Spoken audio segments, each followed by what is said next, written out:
Welcome to Third Floor Views, a production of Chesapeake Family Life, where we talk about health, education, and living with kids. I'm your host, Janet Jefferson. Today, we are talking about electric cars. Joining us is Raymond Cooper, founder and CEO of Rhema Motors, the first African-American owned electric car manufacturer in the United States. And it is based in our backyard, Prince George's County. Thank you so much for joining us today, Raymond. Thank you guys. Thank you for having me. To our viewers, please feel free to submit any questions that you might have in the comment section, and we will get to as many of those as we can. But let's jump right in. So first off, Raymond, I'd love just to hear a little bit about you and your journey. So how did you get into electric cars, and who or what was your inspiration? Life.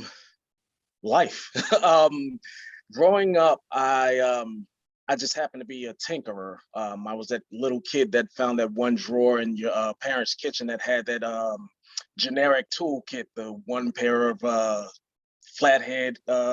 flathead screwdriver, pair of pliers, the little kit. Totally. So I took advantage of that and learned that I could take my toys apart. So much so that I did that so often, my aunt nicknamed me Destructo. So and vowed to never buy me any toys for Christmas again. So, but that was the start of it. And growing up, my dad had introduced me to model car kits, like the Snap 2 model car kits, the Revel.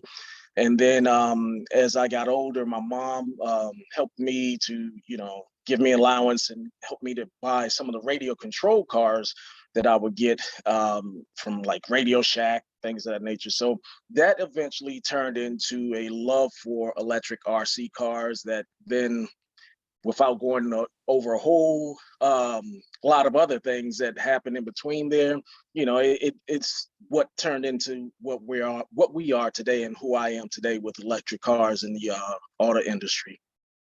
That's amazing. I think that truly highlights the importance of fostering kids' curiosity. And I love that you would just dive into the junk drawer and see what you can pull apart. And I see that in my own children, and I see that in I used to be a school teacher, and I see that in so many of the kids that I taught. And it's such a place that parents can really foster. It's such a beautiful skill that we can certainly push. And you're such great proof that it pays off. Yes. So tell us more about Rima Motors. Tell me all the ins and outs. Well, so what I can tell you so far, I would say back in 2008, tried to come up with a company name, and I think I came up with EV3. And don't ask me what that was. It was just the initial, let's call it a holding place. It was a holding place. But over the time of trying to figure out, okay, let me develop a plan, let me go and start to research and do other things that would, roughly get me in the swing of things with developing a company and piecing it together. And I ran into a gentleman named Dan Didier, who I kind of consulted with on checking into a few connections and ties that may be able to help me with business wise. And in conversation with him, I said, "Man, I just can't find a good name. I can't find a good name." And he said, "Well, you're a spiritual guy." He said, "You said God was the one pretty much that gave you this mission."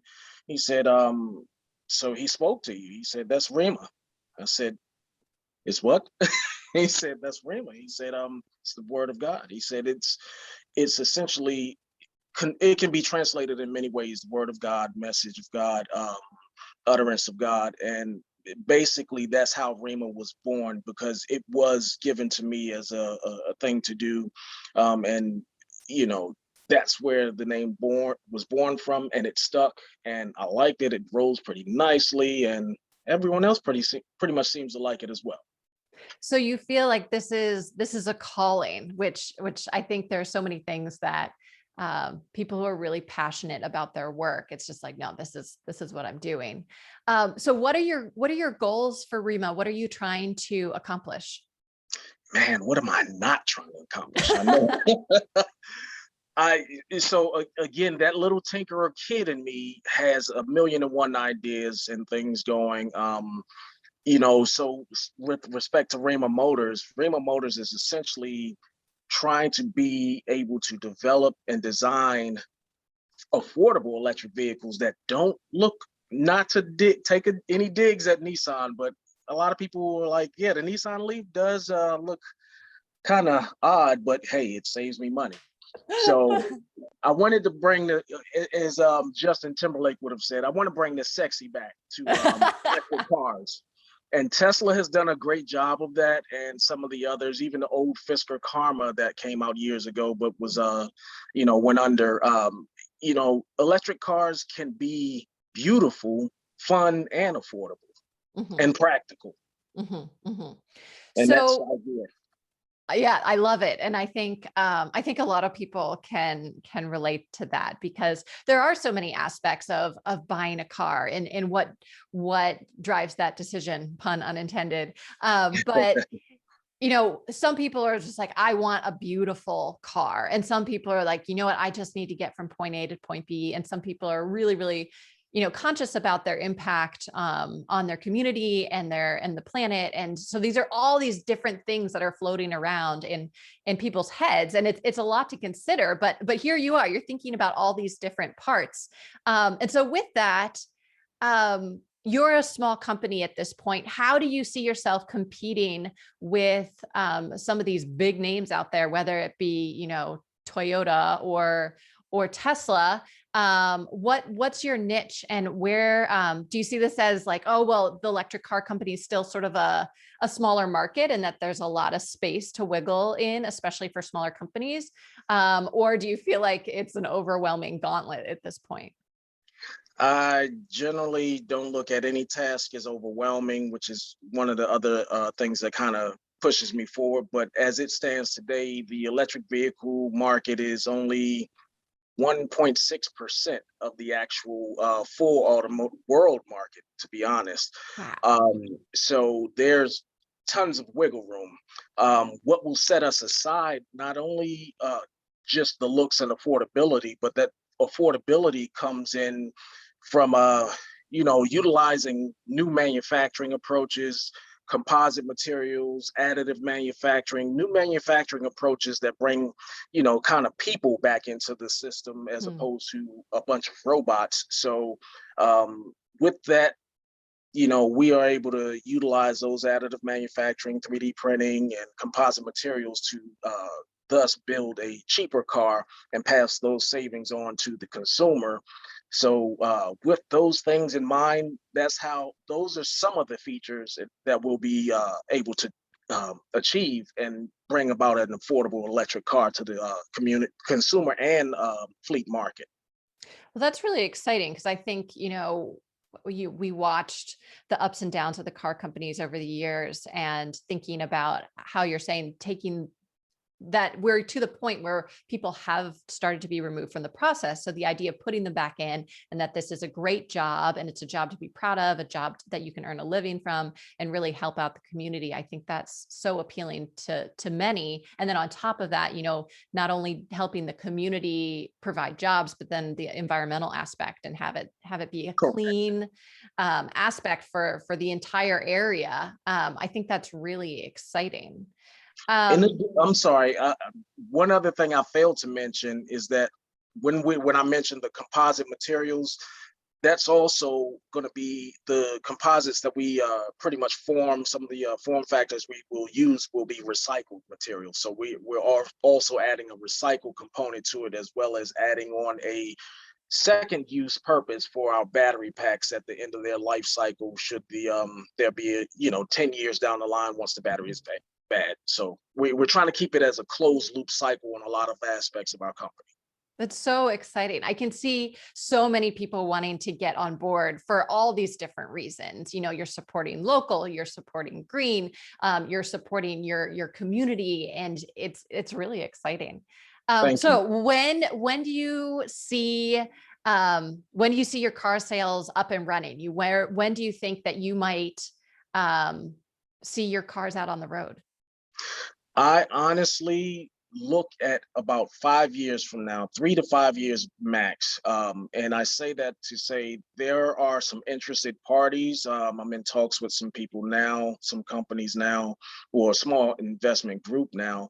And not to take anything away from that, I never really, jump head first without, having everything shored up. And when I say 3 to 5 years, that's going to be depending on the investment to build our functional prototype. And that functional prototype will then be utilized to pull in the next Series A, Series B funding for us to be able to go into pre-manufacturing and testing. Mhm. So all of that, the average time frame from concept to market is generally 3 to 5 years. So we're going to stand strong with that. That sounds very reasonable and right around the corner. Yeah. So I'd love to hear more about the electric drag car project. I know it's something that you're just getting off the ground, and I want to hear about it because it sounds so exciting. Yes. Wow. So yes, a 1981 Dodge Omni Horizon Electrica. And it was called Electrica 007. This was a car that Jet Industries, based out of Texas, they're now no longer around. They've teamed up with Chrysler and Mopar, or Dodge and Mopar, same company essentially. But they secured, I believe, 600 of these chassis to convert to electric vehicles. And what they did was utilize a old 23 horsepower brushed DC motor from General Electric. I believe it had an old Curtis controller in it, makeshift inverter. There were 15 lead acid batteries in the hatch and 5 under the hood, all weighing about 62 pounds apiece. Oh my gosh. Yes, so over 1,200 pounds of batteries in that car. And it I think top speed on it was about 45, 50 miles an hour. So Not bad. not bad. And it had a decent range. The range matched the speed actually. So so it wasn't bad for the 80s. Right. It wasn't a GM1, but hey, that was their first attempt. So yeah, so I'm a lot of my friends on Facebook, social media, and things. A lot of people. There are a small handful of people that know that I'm deeply tied and rooted to the electric vehicle industry. I mean, literally have folks from Lotus, Jaguar, Ford, GM, Faraday Future, Tesla, Rivian, a lot of companies that have had engineers or fabricators or designers in those companies. I'm literally on a first name basis with, and after a non-disclosure agreement, of course, I've shared my vision with them, and a lot of them want to jump on board with the project, especially since we're doing it from a new manufacturing method that will allow us to do a lot of recycling. So, bringing that back to the car, this car is essentially going to have a bit of SpaceX in it. I'll just say that. I'll leave that at that. It's yeah, got some SpaceX engineering in there from a friend of mine that did some work with them. But so this car is essentially, I'm trying to utilize it in 2 ways. It's going to serve a purpose of setting some records, hopefully at the International Hot Rod Association's newly added electric vehicle class in October at Summit Super Series in Tennessee. Okay. So I'm trying to get the car ready by October 14th and 16th is when that's ready. I have to do the testing. We have to get all of the components in it to be able to run it down the track at MIR, Maryland International Raceway, so we can officially register that by September 12th. But we have made massive we've gained massive ground. We've already dropped everything out of it, the motor, the transmission, the batteries. But this car was really, really a major, I kind of rambled on, but the long and short of it is this car was a godsend. Um, Dennis Maddock was the gentleman, through him by his brother, Jeff Maddock. Heard about a conversation with me a year and a half ago now. And the gentleman worked for the fleet department, and he said, okay, this guy is the guy to give the car to. And I said, wait a minute. He calls me and says, yeah, we want to give you a car. I said, give me a car? He's like, yeah, you're the guy. You're on the executive board of National Electric Drag Racing Association, right? I said, yeah. He said, you're doing stuff with electric cars. You're going to build electric cars and teach kids about. I said, yeah. He's like, we want to give you the car. So that was essentially the start after all of that rambling, I guess I just did. Oh, that's awesome though. What a great story. And so exciting. It definitely, we all have to stay tuned and check out how things go in October, Yes. but down in Tennessee, but it sounds really exciting stuff. So with that, you talked a little bit about kids and community. Mhm. I know that you have other projects going on too, and one of them is to engage youth in the community with your work. What do you envision that looking like? Wow, that is the fun stuff. So just before COVID hit, around March, I actually had some direct links with Prince George's County government and a couple. There was a STEM event, or there was an event, yeah, STEM event at Oxon Hill that was supposed to happen at Oxon Hill High School.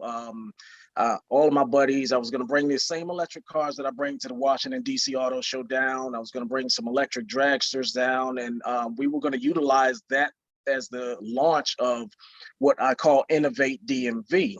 And Innovate DMV is kind of like our STEM program that is geared towards helping kids to understand the technology of tomorrow as it relates to clean energy and electric vehicles.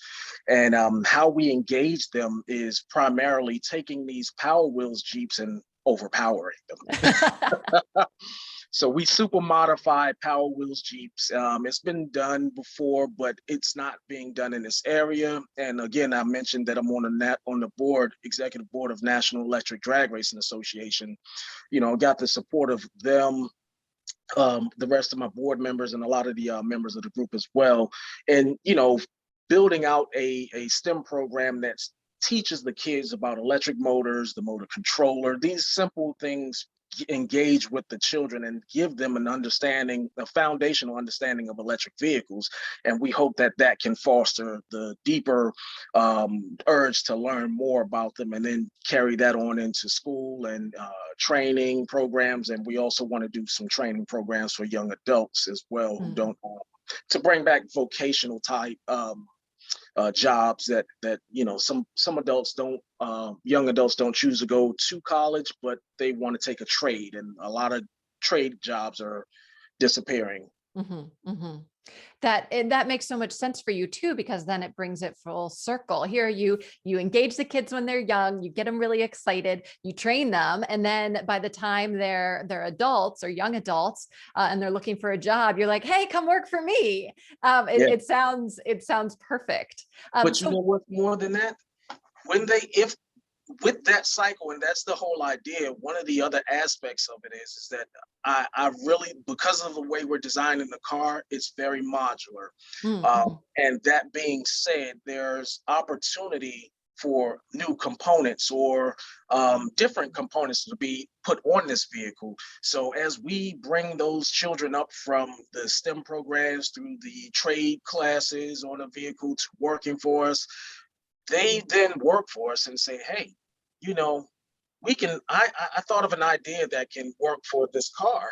And by all means, what is your idea? We'll help you to spark that as a company for yourself, and you sell an aftermarket part for Rhema Motors for our cars. But then what that does is it not only does it create more tax revenue for the county or for any location that we're in, but what that does is it also teaches the child financial independence and teaches them entrepreneurship as well.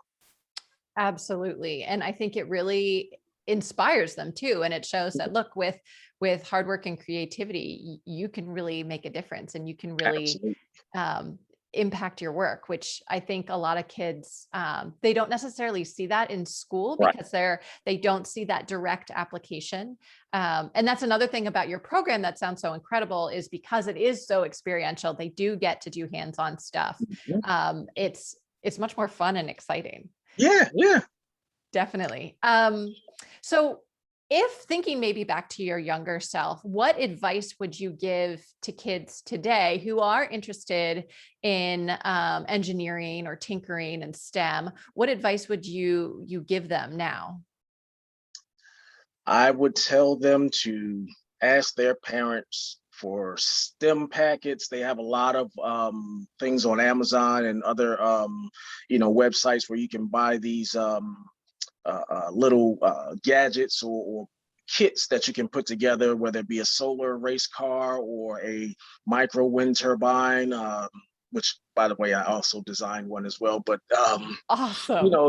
there are a lot of things that they can do. I would tell myself there are a lot of things that you can do as long as you continue what you love doing. That's going to foster the understanding and knowledge and urge to want to do more and bring about the ideas and concepts that can power the future. Mm-hmm. Yeah, absolutely. So you've talked a lot about giving back to the community and your role in the community. Rima is the first African American owned electric car manufacturer, and you are right in PG County. How have you been received by the community thus far? Thus far, I am pretty much like the best kept secret, so to speak. For lack of better definition, I'm kind of like the best kept secret. There are a lot of folks within the county that know me because of whether speaking events that I had been at, I had spoken at, or just other business events that I've been in. So I've been received, but I don't. I'm not 100% sure they have their mind wrapped around the magnitude of what this could be. Mm-hmm. So from a community perspective, I would say the community definitely uh, everyone knows me as the electric car wind turbine guy.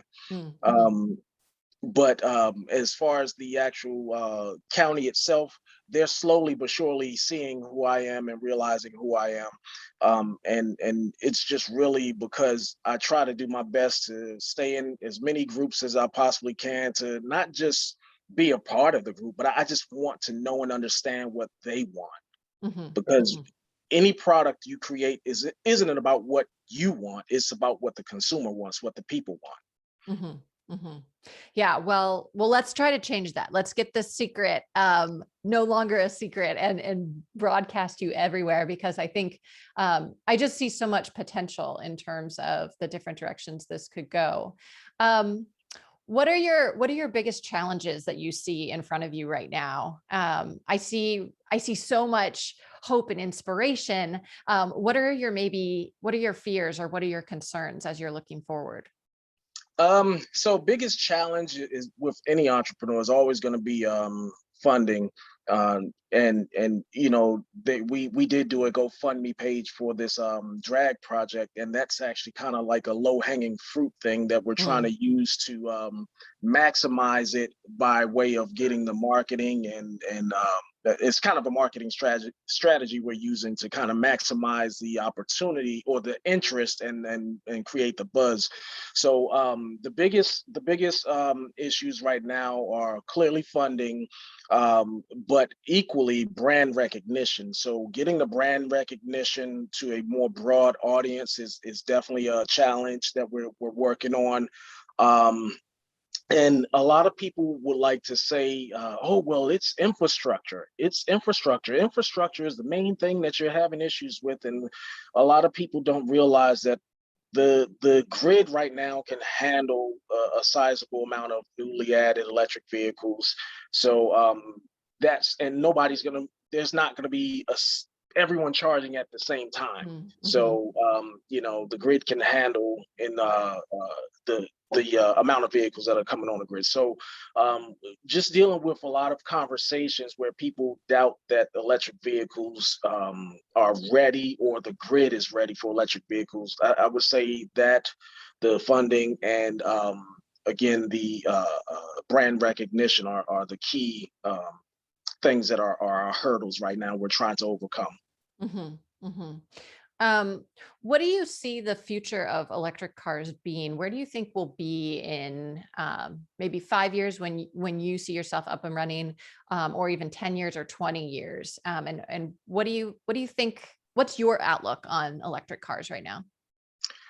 My outlook on electric cars would definitely be going from far beyond the 1.6% That's so market share. small. I had no idea it was that small. You have so Tiny. much growth potential. Oh yeah. And seeing this is one of the things that I try to get a lot of the investors to realize. And I completely understand, and not to stray off, but I completely understand that a lot of folks have that legacy automaker mindset, being that, oh well, it costs billions of dollars to start start a car company, and that's with the legacy mindset, the legacy manufacturing approach, the legacy materials you're using.